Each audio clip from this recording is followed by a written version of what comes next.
La digestion représente 40% de notre énergie vitale. À cela s'ajoute notre alimentation qui, même la plus saine possible, vient apporter son lot de toxines qui, sur le long terme, peuvent venir s'accumuler dans notre organisme. Alors le meilleur moyen pour gagner en énergie et pour avoir une meilleure assimilation des nutriments, c'est de laisser de temps en temps du repos à notre système digestif. Alors bien entendu qu'on te parle souvent du jeûne intermittent et de plein d'autres techniques pour mettre au repos ton système digestif. Dans cette vidéo, moi je vais te parler de la monodiète. On est en pleine période justement de la monodiète de raisin, mais je ne vais pas te parler que de ça dans cette vidéo. Et tu vas voir que la monodiète est une bonne alternative au jeûne et au jeûne intermittent. Et je vais t'expliquer justement comment mettre ça en pratique dans cette vidéo.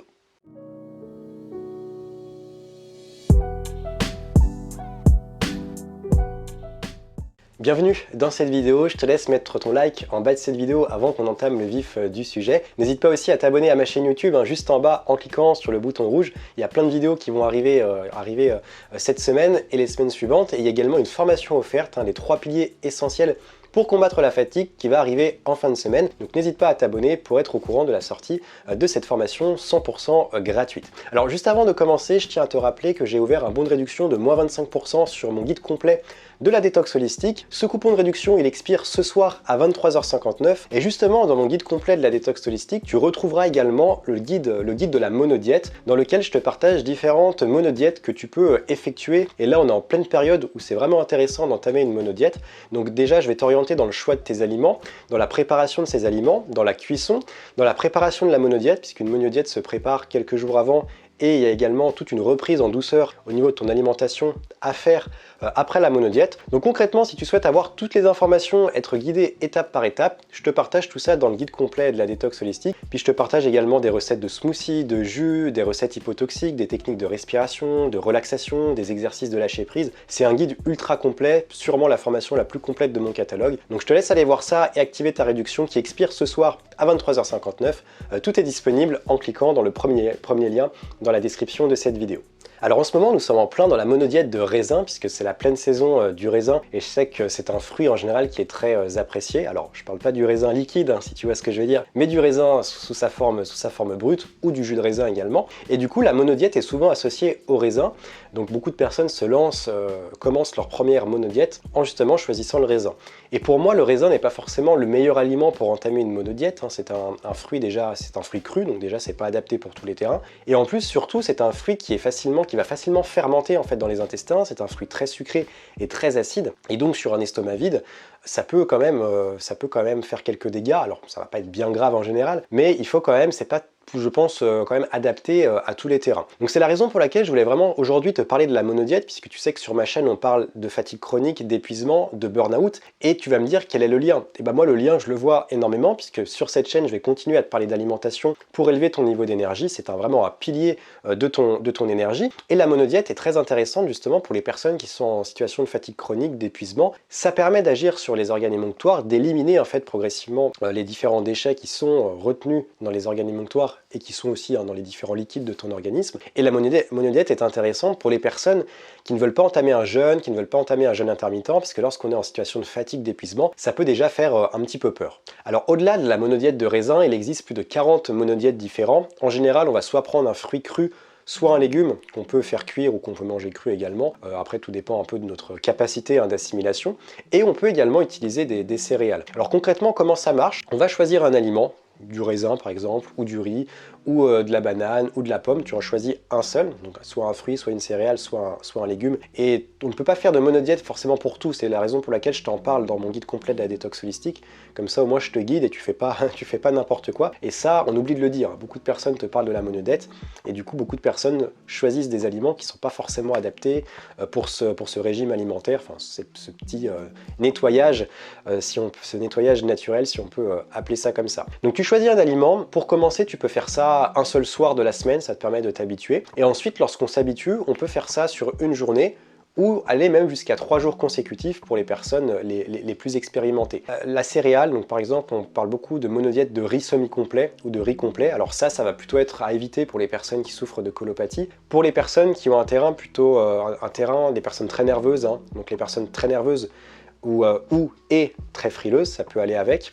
personne nerveuse, frileuse, etc., la monodiète de riz peut être intéressante plutôt que d'aller prendre des fruits crus qui vont être très difficiles à digérer pour ces terrains et qui risquent encore de créer un peu d'acidité et de créer un peu de fatigue. Alors quelques conseils de base pour bien réussir ta monodiète. Alors déjà, ce qu'il faut savoir, c'est que pour tenir, notamment si tu fais une monodiète sur plusieurs jours, mais même sur une journée, l'idée c'est vraiment de réussir à varier un maximum les textures.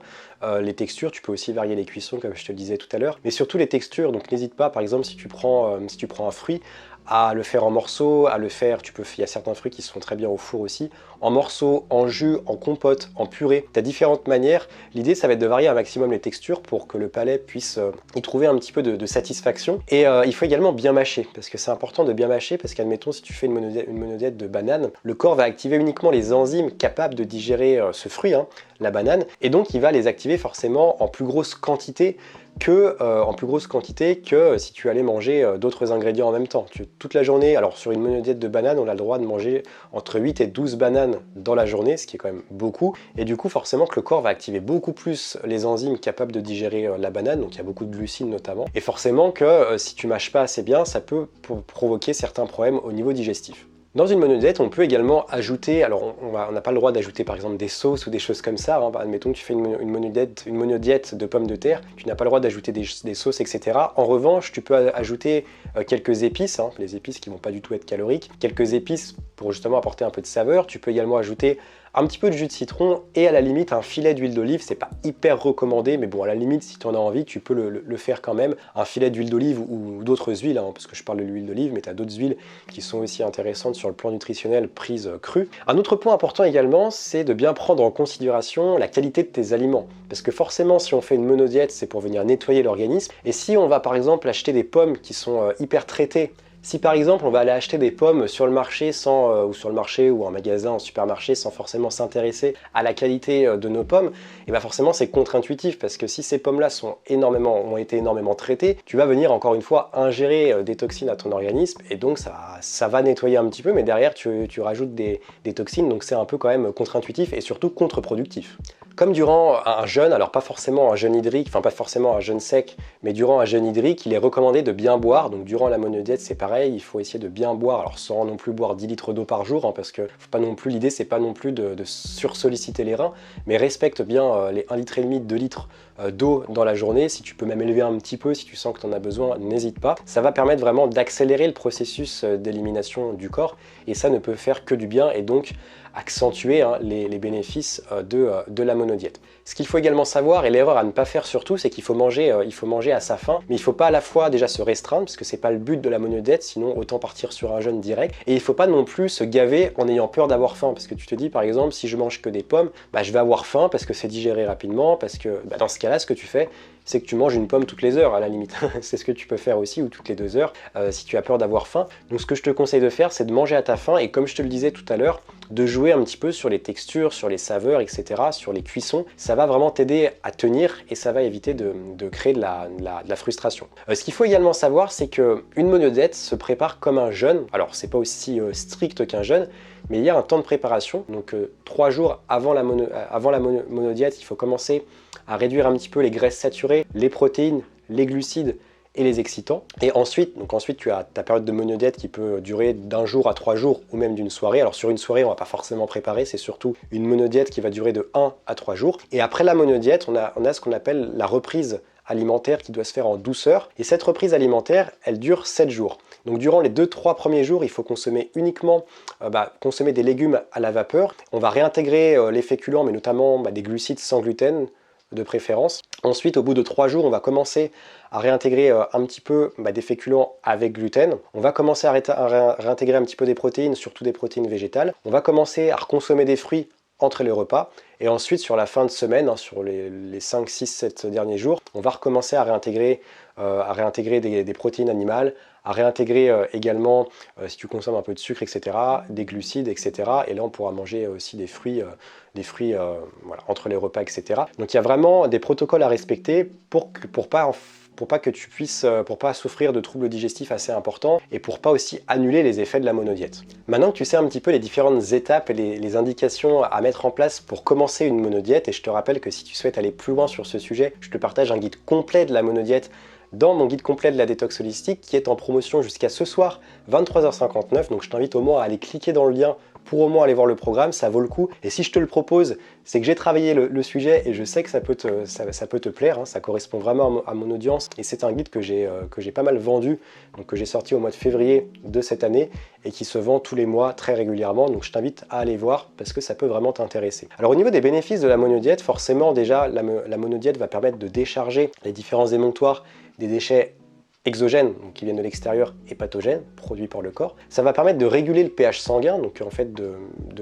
d'équilibrer ce qu'on appelle l'équilibre acide-base. Donc si tu as un terrain très acide, ça va permettre de revenir à un terrain plus alcalin. Ça va également permettre de soulager le foie et les reins, puisque tous les émonctoires en fait vont se purifier, donc ça permet de soulager des émonctoires qui ont l'habitude en général de beaucoup travailler. La monodiète va également permettre de régénérer les tissus, puisque ça va déjà régénérer aussi les émonctoires, notamment si tu fais ça sur 3 jours. Ça régénère les tissus, donc intéressant pour les personnes qui souffrent de problèmes de peau aussi, ça peut permettre d'atténuer un petit peu. Ça va permettre de régulariser le transit, si tu as des ballonnements, des troubles digestifs, c'est vraiment exceptionnel pour ça, mais ça, il faut bien choisir encore la monodiète, donc d'où l'intérêt de quand même de bien se renseigner là-dessus. Ça permet aussi de purifier l'estomac et de purifier le système digestif. On va également pouvoir réduire les douleurs tendineuses et les douleurs articulaires, si tu es souvent, notamment si tu as un profil neuroarthritique, assez nerveux, etc., ou même sur un profil sanguin ou lymphatique, hein, ça peut aussi arriver. Ça te permet d'atténuer ces douleurs.